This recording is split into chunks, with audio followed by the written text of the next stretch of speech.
Lettre numéro 26, Famille, jeunesse et révolution. Introduction. La famille est la cellule fondamentale de la société, laquelle ne peut s'assurer une quelconque stabilité sans cette fondation décidée et fondée par Dieu, qui a voulu que les enfants se développent, mûrissent physiquement, intellectuellement et psychologiquement dans le cocon protecteur de la famille.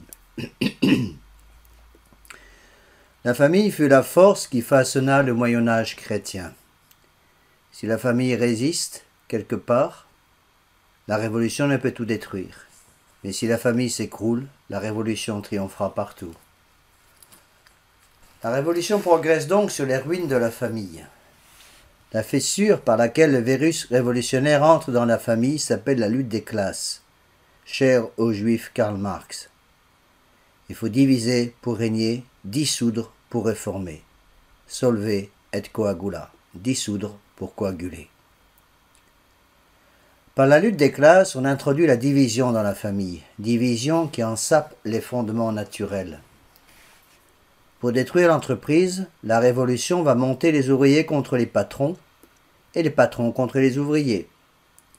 Pour saboter la famille, cette même révolution va pousser les enfants contre les parents en cherchant à les éloigner d'eux, détruisant la confiance que les enfants doivent avoir envers leurs parents, les poussant à se retrouver exclusivement entre eux sans l'influence de leurs aînés.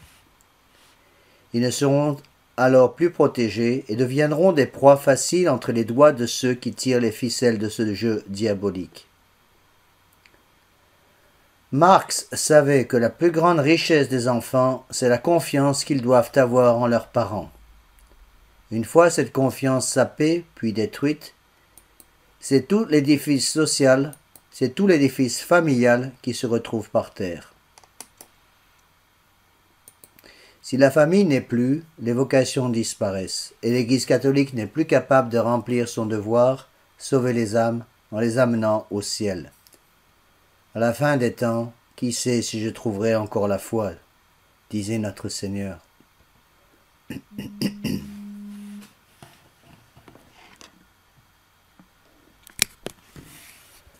Cet esprit révolutionnaire a malheureusement pénétré dans nos cercles catholiques jusque dans les meilleures familles de la tradition.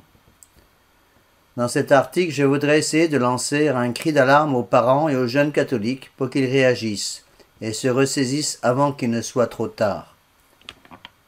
Cherchez d'abord le royaume des cieux, le royaume de Dieu et sa justice, et tout le reste vous sera donné par surcroît. Saint Matthieu 6, 33.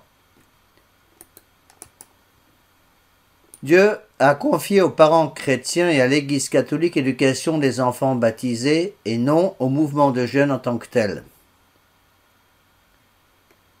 Mon intention n'est bien sûr en aucun cas de critiquer l'œuvre admirable accomplie par un Saint Jean-Baptiste de La Salle, un Saint Jean Bosco, ou plus près de nous, des pères Timon David ou l'Allemand, avec leur extraordinaire patronage de jeunesse ou autres œuvres éminemment catholiques, dont on ne saura qu'au ciel le bien qu'elles ont fait sur la terre.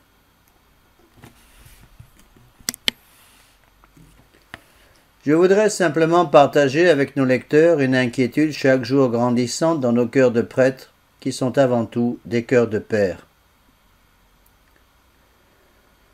Deux exemples significatifs. Afin de bien me faire comprendre, je voudrais illustrer ce que j'essaie d'expliquer par deux exemples vrais, entendus plusieurs fois sous des formes variées, proférés par des grands adolescents ou des jeunes adultes de nos chapelles en France. Dans de nombreuses chapelles, nous n'arrivions pas à trouver des jeunes pour chanter dans la chorale. Raison invoquée par ces jeunes, nous ne voulons pas chanter avec les vieux. Nous voulons bien venir chanter à la chorale à la condition expresse qu'il n'y ait que des jeunes dans cette chorale. Nous ne sommes pas des catholiques coincés et nous ne voulons pas d'adultes avec nous. Deuxième exemple. Pendant la préparation du pèlerinage de Chartres, des jeunes viennent trouver le prêtre expliquant « Nous ne voulons pas faire le pèlerinage avec des vieux. Et nous ne participerons à ce pèlerinage que si nous sommes assurés d'avoir un chapitre composé exclusivement de jeunes. Nous ne voulons pas d'adultes avec nous. Ces jeunes réalisent-ils que nous sommes là en pleine lutte des classes? Sans vouloir juger les intentions, force est de constater qu'objectivement, la somme d'orgueil, de suffisance, de mépris contenue dans ces deux petites phrases parfaitement révolutionnaires est ahurissante. Entendant de pareilles réflexions, on ne peut que penser à la fameuse phrase de saint Pie X à l'encontre des jeunes dirigeants du Sillon de Marc Sanguinet. Le souffle de la Révolution est passé par là. Ces jeunes, enthousiastes et pleins de confiance en eux-mêmes, n'étaient pas suffisamment armés de sciences historiques, de saine philosophie, de forte théologie pour se prémunir contre les influences libérales et protestantes. Encyclique, Notre charge apostolique, 1910. L'esprit de la Révolution.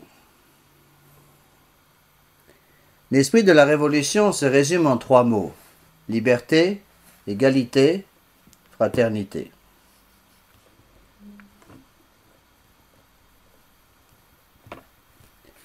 Les jeunes des 2 tristes exemples cités plus haut sont des fanatiques d'indépendance, en vertu même des principes du libéralisme qui les gouvernent. On croirait entendre le cri de guerre de Lucifer: je ne servirai pas. Le plus grave, le plus inquiétant, c'est que la plupart des jeunes qui nous agressent de cette façon se prétendent catholiques, pratiquent dans la tradition et ne comprennent absolument pas ce qu'il peut y avoir de répréhensible dans leur attitude à notre égard. Sans le savoir, ces jeunes sont des libéraux révolutionnaires. Sans doute peut-on espérer qu'en nombreux sont, parmi eux, ceux qui sont de bonne foi et qui ont les meilleures intentions du monde. Ils veulent peut-être faire de l'apostolat pour convertir le monde, mais l'enfer est pavé de bonnes intentions. Nous ne voyons chez ces jeunes que la pointe de l'iceberg. L'esprit révolutionnaire est déjà très profondément enfoncé dans leurs esprits, certainement à leur insu, et dans bien des cas à l'insu de leurs parents.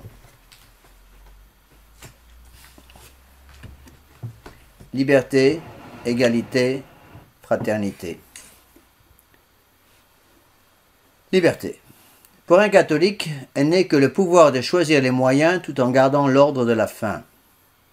Nous ne sommes donc pas libres de choisir le but de notre vie, Dieu nous l'impose, mais nous avons la liberté de choix parmi les différents moyens qui conduisent à cette fin. Pour le libéral, la liberté, au contraire, se confond avec la licence, c'est-à-dire le droit de faire ce que l'on veut.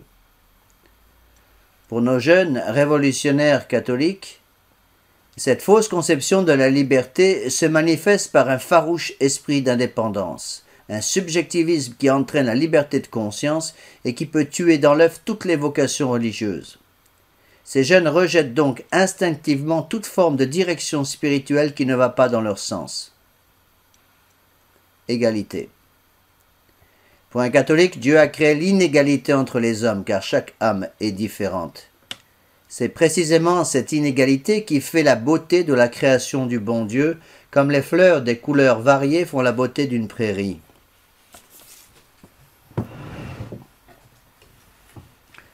Pour le révolutionnaire, l'égalité est un absolu, et toutes les têtes qui dépassent seront raccourcies pour être sûres d'obtenir cette égalité forcée. Pour nos jeunes imbus de ces fausses idées, cette égalité se traduira par un mépris voilé de toute forme d'autorité qui ne viendrait pas d'eux et ne serait pas acceptée par eux. On retrouve là l'esprit de collégialité cher à Vatican II. Révolution, libéralisme et démocratie vont toujours main dans la main. Fraternité. On ne peut parler de fraternité que si l'on reconnaît un Père commun qui est, pour un catholique, notre Seigneur Jésus-Christ lui-même, qui nous parle et nous guide par le ministère de son corps mystique, la Sainte Église catholique. Pour le révolutionnaire, la fraternité conduit à l'écuménisme le plus total, qui efface toutes les différences entre les individus. Pour les jeunes de chez nous, imbus de ces idées, cela conduit à la grande fraternité des jeunes, sans la famille pour les guider et les diriger. Ils deviennent alors comme un troupeau sans pasteur. La contre-révolution. Il faut réagir pour arracher le subjectivisme révolutionnaire de l'âme de nos enfants et leur donner à la place les vertus théologales, cardinales et morales. Saint Pénice donnait comme cause du modernisme, outre le subjectivisme qui pourrit l'intelligence, l'orgueil, l'ignorance et l'amour des nouveautés, ou curiosité. Les jeunes, imprégnés d'esprit du monde, demandent liberté, égalité et fraternité. Répondons-leur en les poussant à la vertu. Les fausses vertus révolutionnaires conduisent à l'infidélité, puis à l'enfer. Les vraies vertus chrétiennes garantissent la fidélité qui mène au paradis. À la place de la liberté, demandons-leur la vertu d'obéissance qui les protégera contre le mauvais usage de la liberté. Si la mort est entrée dans le monde par Adam, la vie nous est rendue par l'obéissance de notre Seigneur, qui s'est anéanti lui-même en prenant la forme d'un esclave, en devenant semblable aux hommes et en se montrant sous l'apparence d'un homme. Il s'est humilié lui-même, se faisant obéissant jusqu'à la mort et la mort de la croix. Philippiens 2, 7. Si nos jeunes comprennent la nécessité de la vertu d'obéissance, ils pratiqueront sans difficulté l'esprit de pauvreté et de chasteté, et surtout la vertu d'humilité, reine de toutes les vertus. À la place de l'égalité de 1789, mettons dans le cœur de nos enfants la vertu de justice pour rendre à chacun ce qui lui est dû. La justice leur donnera l'amour de leur devoir d'État et en fera des travailleurs prêts à tout pour rendre à Dieu ce qui lui est dû. À la place de la fraternité, donnons à nos enfants la vraie charité, c'est-à-dire l'amour de Dieu et de sa volonté par l'accomplissement de ses commandements et la vie constante en état de grâce. Quand je parlerai les langues des hommes et des anges, si je n'ai pas la charité, je suis comme un airain sonnant ou une cymbale retentissante. Si je n'ai pas la charité, je ne suis rien. Et quand je distribuerai tous mes biens pour nourrir les pauvres, et que je livrerai mon corps pour être brûlé, si je n'ai pas la charité, cela ne me sert de rien. 1 aux Corinthiens 13, 1 à 3. Conclusion.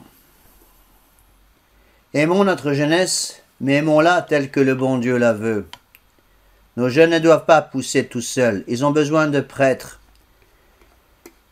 et d'éducateurs authentiquement catholiques pour les guider et les encourager. Il nous faut former une élite catholique et contre-révolutionnaire. Hors de l'absolu, il n'y a pas de salut pour nos enfants, surtout pour nos grands adolescents et jeunes adultes. Où ils deviendront des élites, des héros de la foi, des saints, où ils périront, grignotés et finalement dévorés par le monde et ses trois concupiscences. Parce que vous êtes tièdes et que vous n'êtes ni froid ni chaud, je vais vous vomir de ma bouche. Apocalypse 3, 15. Qu'ils prient, qu'ils se sanctifient par l'usage des sacrements, qu'ils étudient. Je conseille à ce sujet 3 livres fondamentaux. Don Sardaï Salvani, Le libéralisme est un péché. Abbé Augustin Roussel, Libéralisme et catholicisme. Lusquenet, L'éducation de la pureté.